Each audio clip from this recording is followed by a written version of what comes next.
Hi hello ನಮಸ್ಕಾರ. ನೀವು ನೋಡ್ತಿದ್ದೀರಾ ವಿನಾಯಕ್ ಕನ್ನಡಿಗ ಯೂಟ್ಯೂಬ್ ಚಾನಲ್. ನಮ್ಮ ಕನ್ನಡ ಇಂಡಸ್ಟ್ರಿ ಯಾವ ತರ ಹೊಂಟೈತಿ, ನಮ್ಮ ಸ್ಯಾಂಡಲ್ವುಡ್ದಾಗ ಏನಾಗತೈತಿ ಅನ್ನೋದು ಒಂದು ತಿಳಿದಂಗ ಆಗ್ಬಿಟ್ಟೈತಿ ಈಗ.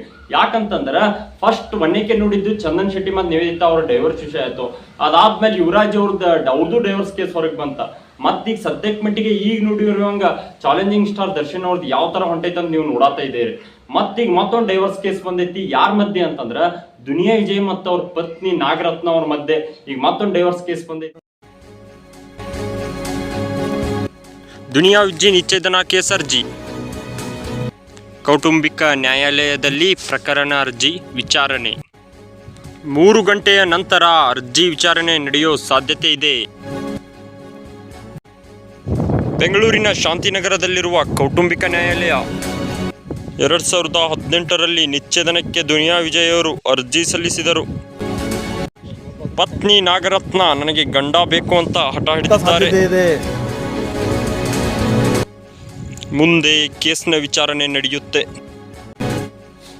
ನೋಡಿ, 2018ರಾಗ ದುನಿಯಾ ವಿಜಯ್ ಅವರು ಅವ್ರ ಹೆಂಡತಿ ಮೇಲೆ ನನಗೆ ಡೈವರ್ಸ್ ಬೇಕಂತ ಕೇಸ್ ಹಾಕಿದ್ರ. ಯಾವ ಆಧಾರದ ಮೇಲೆ ಕೇಸ್ ಹಾಕಿದ್ರ ಅಂದ್ರೆ ಕ್ರೌರ್ಯದ ಆಧಾರದ ಮೇಲೆ ಅವ್ರ ಹೆಂಡತಿ ಮೇಲೆ ಕೇಸ್ ಹಾಕಿದ್ರ. ಮತ್ತೆ ಇನ್ನೊಂದು, ಇವ್ರಿಗೆ ಟೋಟಲ್ 2 ಹೆಂಡತಿರ. ಒಂದೇ ಹೆಂಡತಿ ಹೆಸರ ನಾಗರತ್ನ ಅಂತ, ಇನ್ನೊಬ್ರದು ಕೀರ್ತಿ ಗೌಡ ಅಂತ. ಈಗ ಇವ್ರು ಡೈವರ್ಸ್ ತಗೊಳಕ್ ಹೊಂಟಿರೋದು ನಾಗರತ್ನ ಅವ್ರ ಜೊತೆ. ಮಿನಿಮಮ್ 2018 ಅಂದ್ರೆ 2024 ಮಿನಿಮಮ್ 6 ವರ್ಷಕ್ಕೆ ಬಂತ. ಇವ್ರಿಬ್ಬರಿಗೂ 2 ಹೆಣ್ಮಕ್ಳು ಕೂಡ ಅದಾರ. 2 ಹೆಣ್ಮಕ್ಳಿಗೆ 6 ವರ್ಷದ ಹಿಂದಂದ್ರೆ ಅವ್ರು ಸಣ್ಣ ಹುಡುಗರನ್ನ, ಈಗ ಏನಿಲ್ಲ ಅಂದ್ರೆ ಒಂದು ಎದೆ ಲೆವೆಲ್ ಅಷ್ಟು ಹೈಟ್ ಬೆಳೆದವರು ದೊಡ್ಡವರಾಗಿದ್ದಾರ. ಮತ್ ದೊಡ್ಡ ಹುಡುಗಿ ಸಿನಿಮಾ ಕೂಡ ಮಾಡಿದಾಳ. ಎಲ್ಲಾದ್ರ ಮಧ್ಯೆ ಈಗ ಡೈವರ್ಸ್ ಅನ್ನೋ ವರ್ಡ್ ಕೂಡ ಬಂದೈತಿ. ಏನ್ ಮಾಡಕ್ ಆಗಂಗಿಲ್ಲ, ಅದವ್ರವ್ರ ವೈಯಕ್ತಿಕ ವಿಚಾರಗಳು. ಮತ್ತ ನನಗ್ ಡೈವರ್ಸ್ ಬೇಡ, ಗಂಡ ಬೇಕಂತ ನಾಗರತ್ನ ಅವ್ರು ನಿಂತಿದಾರು. ದುನಿಯಾ ವಿಜಯ್ ಒಂದ್ ಕಡೆ ನನಗ್ ಡೈವರ್ಸ್ ಬೇಕು ಅಂತ ಹಠ ಹಿಡಿದಿದ್ದಾರೆ. ಇದು ಇವ್ರಿಬ್ರು ನಡುವೆ 2013ರಾಗ ಏನೋ ಒಂದ್ ಕಿತ್ತಾಟ ನಡೀತಾ ಇತ್ತ. ಅದನ್ನ 2018ರಾಗ ಹಂಗ ದುಗಿಸ್ಕೊಂತ ಬಂದ್ರು. 2018ರಾಗ ಅವ್ರ ದುನಿಯಾ ವಿಜಯ್ ಅವ್ರ ಹೆಂಡತಿ ಮೇಲೆ ಆರೋಪ ಮಾಡಿದ್ರ. ಈಗ ಅದು ಹೊರಗೆ ಬಂದೈತಿ 2024ರಾಗ. 6 ವರ್ಷ ಆತ್ ಮಿನಿಮಮ್. ಮತ್ತ ದುನಿಯಾ ವಿಜಯ್ ಅವ್ರು ಹೇಳ್ತಾರು, 2 ಮಕ್ಕಳದ ಎಲ್ಲ ನಾನೇ ನೋಡ್ಕೋತೀನಿ, ಅವ್ರದ್ದು ಏನೋ ಒಂದು ಖರ್ಚು ಬಂತು ಎಲ್ಲ ನಾನೇ ನೋಡ್ಕೋತೀನಿ ಅಂತ ದುನಿಯಾ ವಿಜಯ್ ಅವ್ರು ಹೇಳ್ತಾರ. ಮತ್ ಇನ್ನೊಂದು ಕೂಡ ಹೇಳ್ತಾರು, ನಾಗರತ್ನ ಅವ್ರಿಗೆ ಇರೋಕೆ ಏನೇನು ವ್ಯವಸ್ಥೆ ಬೇಕಲ್ಲ ಅದನ್ನ ಕೂಡ ಮಾಡ್ತೀನಿ ಅಂತ ದುನಿಯಾ ವಿಜಯ್ ಅವ್ರು ಹೇಳ್ತಾರ. ಇದ್ರ ಬಗ್ಗೆ ಎಲ್ಲ ನ್ಯಾಯಾಧೀಶರಾದಂತ ಅವ್ರ ನ್ಯಾಯಾಲಯದವ್ರ ಏನ್ ಮಾತಾಡ್ತಾರೋ ಸ್ವಲ್ಪ ಕೇಳೋಣ ಬನ್ನಿ. ಕ್ಲೈಂಟ್ ದುನಿಯಾ ವಿಜಯ್ ಹಾಕಿರೋ ಡೈವರ್ಸ್ ಪಿಟಿಷನ್ ಡಿಸ್ಮಿಸ್ ಆಗಿದೆ. ಸೊ ಇವಾಗ I have to contact my client. Next step ಏನ್ ಮಾಡ್ಬೇಕು ಅಂತ ಅವ್ರ ಹತ್ರ ನಾನು ಮಾತಾಡ್ಕೊಂಡು further will take the step. Madam, grounds ಏನೇನೆಲ್ಲ ಹೇಳಿದ್ರು ಅಂದ್ರೆ ದಟ್ ಈಸ್ ಆಲ್ ಪ್ರೈವಸಿ. ಅವ್ರ ಪ್ರೈವಸಿ. ಇದು ಫ್ಯಾಕ್ಟ್ಸ್ ಬಗ್ಗೆ ನಾನು ಏನು ಹೇಳಕ್ ಆಗಲ್ಲ. ಬಿಕಾಸ್ ಆಲ್ರೆಡಿ ಅವರು ಇಂಜೆಕ್ಷನ್ ತಗೊಂಡಿದ್ರು. ಅಬೌಟ್ ದ ಪರ್ಸನಲ್ ಲೈಫ್ ಯಾವುದು ಮೀಡಿಯಾ ಮುಂದೆ ಬರಬಾರ್ದು ಅಂತ ಆಲ್ರೆಡಿ ತಗೊಂಡಿದ್ದಾರೆ.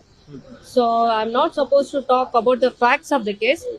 ಓನ್ಲಿ ದ ಜಡ್ಜ್ಮೆಂಟ್ ಏನಾಗಿದೆ ಅಂತಂದ್ರೆ ಇವತ್ತು ಅವ್ರು ಹಾಕಿರೋ ಪೆಟಿಷನ್ ಡಿಸ್ಮಿಸ್ ಆಗಿದೆ. I will contact my client further. Most probably we may go for high court. ನೋಡೋಣ, ಅದು ಐ ಹ್ಯಾವ್ ಟು ನೋಡೋಣ ಏನಾಗ್ತೈತಿ ಅಂತ. ಯಾಕಂತಂದ್ರೆ ಈಗ ಇತ್ತೀಚಿನ ದಿನದಾಗ ನೋಡ್ತಾ ಇದ್ದೀವಿ, ಇಬ್ರು ಕಡೆಯಿಂದ ಒಂದ ಮನಸ್ಥಿತಿ ಇದ್ರೆ ಮಾತ್ರ ಈಗ ಡೈವರ್ಸಿಗೆ ಅವಕಾಶ ಐತಿ. ನನ್ಗೆ ಇವ್ರ ಹತ್ರ ಬದುಕಕ್ಕಾಗಲ್ಲ, ಇವ್ರ ಜೊತೆ ಆಗಂಗಿಲ್ಲ ಅನ್ನೋದಿದ್ರ ಸುಪ್ರೀಂ ಕೋರ್ಟ್ ಇವ್ರಿಬ್ರು ಕಳಿಸ್ಬಿಡಿ ಅಂತ ಈ ತರ ಏನಾದ್ರು ಒಂದು ಡಿಸಿಷನ್ ತಗೋತೈತಿ. ಈಗ ಇವ್ರಿಬ್ರು ನಡುವೆ ಈ ತರ ಹೊಂಟಿಲ್ಲ. ನನಗ್ ಗಂಡ ಬೇಕು ಅಂತ ನಾಗರತ್ನ ಅವ್ರು ನಿಂತಿದ್ದಾರು. ಮತ್ತ ದುನಿಯಾ ವಿಜಯ್ ಅವರು ನನಗೆ ಡೈವರ್ಸ್ ಬೇಕಂತ ನಿಂತಿದ್ದಾರು. ಇದನ್ನ ಯಾವ ತರ ಹ್ಯಾಂಡಲ್ ಮಾಡ್ತಾರಂತ ನೋಡೋಣ. ಸಾಕಷ್ಟು ಇಂಪ್ರೂವ್ಮೆಂಟ್ ಆಗೈತಿ. ಇವಾಗ ನೋಡೋದಾದ್ರ ಯಾರ ಕಡೆ ಕೇಸ್ ಹೋಗ್ತೈತಿ ಅನ್ನೋದು ಮುಂದಕ್ಕೆ ಹೋಗ್ತಾ ನಮ್ಗೆ ಗೊತ್ತಾಗ್ತೈತಿ. ಬಟ್ ಇಬ್ಬರು ನೋಡ್ತಾ ಬಂದ್ರೆ ಈಗ ಇದು ಕೇಸ್ ಹೋಗೋದು ನಾಗರತ್ನ ಅವ್ರ ಕಡೆ ಅಂತ ಅನಿಸ್ತೈತಿ.